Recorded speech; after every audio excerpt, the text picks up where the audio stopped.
तो कटनी के आउटर में हमारी ट्रेन रुकी और वहाँ पर एक इंसान ने मेरा पर्स और मेरा फ़ोन खींचने की कोशिश की और जब मैंने उसका हाथ बहुत ज़ोर से पकड़ रखा था तब उसने मुझे एक मुक्का मारा। आप देख सकते हैं कि मेरा आँख ब्लैक पड़ गया है, यहाँ पर ये पूरी स्वेलिंग है। बीती रात रीवा बिलासपुर एक्सप्रेसवे में एक छत्तीसगढ़ी फिल्म अभिनेत्री ज्योत्सना ताम्रकार के साथ लूटपाट की घटना हो गई। उनका ये आरोप है कि जीआरपी और आरपीएफ को तमाम कॉल किया, उसके बाद भी कोई पहल नहीं हुई।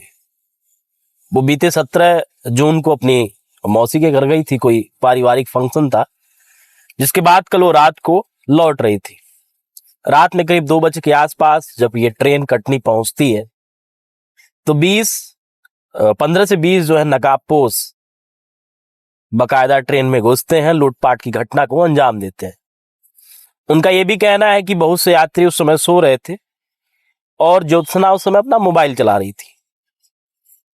तमाम आरोप हैं, जिसके बाद वो बकायदा एक वीडियो बनाती हैं और सोशल मीडिया प्लेटफॉर्म एक्स पर और इंस्टाग्राम पर बकायदा वीडियो शेयर करती हैं। उनका यह कहना है कि हम जब बिलासपुर पहुंचे उसके बाद जो प्रभारी हैं, जीआरपी प्रभारी, उनको भी कई बार कॉल किया, कोई रिस्पांस नहीं था। जब हमने टैग किया उसके बाद किसी तरीके से जो जीआरपी के प्रभारी हैं वो पहुंचे। उनका ये कहना है कि क्या रेलवे में यात्रा करना अभी भी चुनौतीपूर्ण है।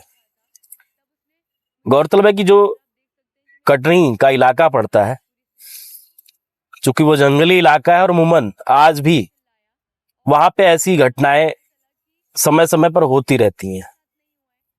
और बड़े आश्चर्य की बात, कोई भी आरपीएफ पुलिस जो है अमूमन ट्रेनों में उनका ये काम रहता है कि गश्ती करना, रात हो या दिन हो, वो ट्रेन की बोगियों में गश्ती करते हैं। ज्योत्सना का ये आरोप है कि कोई भी आरपीएफ का कोई भी जो पुलिस होती है कहीं कोई गश्ती नहीं दिखी।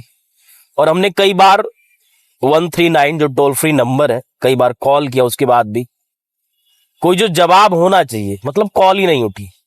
आरपीएफ और जीआरपी दोनों बिल्कुल चेतना शून्य, कोई भी रिस्पॉन्स नहीं।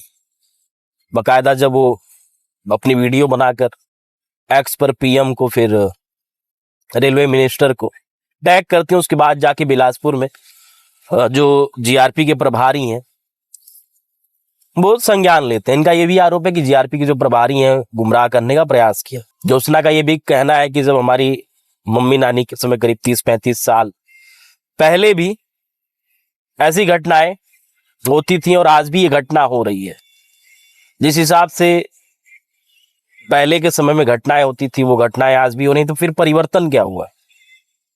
और लगातार रेलवे प्रशासन, रेलवे मिनिस्टर ये दावा करते हैं कि जो ट्रेन की जर्नी है वो काफी सेफ है।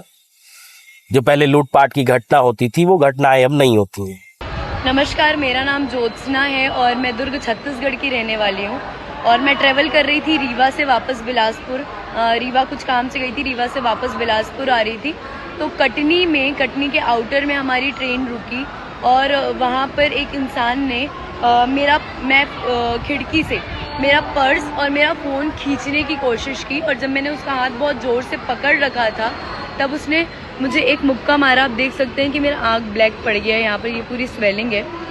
तो उसने एक मुक्का मारा और भाग गया। मैंने काफ़ी चिल्लाया और इसी दौरान पता चला कि ये इंसिडेंट सिर्फ मेरे साथ नहीं हुआ है। S1 से लेके S5 तक में बहुत सारी चोरियां उसी सेम टाइम पे हुई है। तो ये एक इंसान का काम नहीं है, ये इनका पूरा गिरोह है, ग्रुप है जो कि चोरियां कर रहा है आउटर में ट्रेन रुकने पे। तो मैं रिक्वेस्ट करना चाहूँगी रेल मंत्री जी से, रेल विभाग के जितने अधिकारी हैं, नरेंद्र मोदी जी से, कि अगर कोई पैसेंजर ट्रैवल कर रहा है तो वो कब ट्रैवल करेगा, कैसे ट्रैवल कर सकता है सेफली, अगर ऐसी सब इंसिडेंट हो रहे हैं तो अभी कल को गला काट के चले जाएंगे। और हाँ, ये बात भी बताना चाहूँगी कि हमने फ़ोन किया 139 पे, कटनी में आएंगे बोले, कटनी में कोई नहीं आए। फिर हमने कॉल किया तो उन्होंने कॉल करके बोला कि आप आगे स्टॉपेज बता दीजिए, आगे का कौन सा है, वहाँ आएगी सुरक्षा बल। कोई नहीं आया। अभी मैं बिलासपुर पहुँच गई हूँ। बिलासपुर के भी अभी थाने में मैं 9:30 बजे यहाँ मेरी ट्रेन पहुँच गई थी, 9 सवा 9 बजे करीबन। तो 9 बजे से 10 बजे तक मैं थाने में बैठी हुई थी, मैं और एक और दीदी थी जिनके साथ सेम इंसिडेंट हुआ था। तो हम बैठे हुए थे, बहुत देर बैठाने के बाद फिर ये बात हुई कि देखिए अगर आप कंप्लेन करते हैं तो आपको कटनी जाना पड़ेगा, वहाँ कंप्लेन, हम यहाँ से कंप्लेन वहाँ ट्रांसफ़र कर देंगे। तो अगर ऐसा कोई इंसिडेंट हो, मतलब इंसान पैसे भी दे रहा है, सफ़र भी कर रहा है और उसके साथ अगर कुछ गलत हो गया है तो उसे ही चक्कर काटने पड़ेंगे, ये कहाँ का इंसाफ है, मैं ये जानना चाहूँगी। तो जितने भी रेल डिपार्टमेंट के अधिकारी हैं, रेल मंत्री हैं, मोदी जी हैं, मैं उनसे रिक्वेस्ट करना चाहूँगी कि ये आज की समस्या नहीं है, ये काफ़ी टाइम से हो रहा है लेकिन इस पर कोई एक्शन नहीं लिया जा रहा है। लेकिन अब और शांत नहीं बैठ पाएंगे, मैं तो नहीं बैठ पाऊँगी क्योंकि मेरा, आप देख सकते हैं, पूरा नीला पड़ गया है ये। तो आज सिर्फ आँख मेरी जाते जाते बची है, कल को किसी की जान जा सकती है, तो प्लीज़ इस पे ध्यान दीजिए और कोई कड़ा डिसीजन लीजिए, मैं बस यही चाहती हूँ।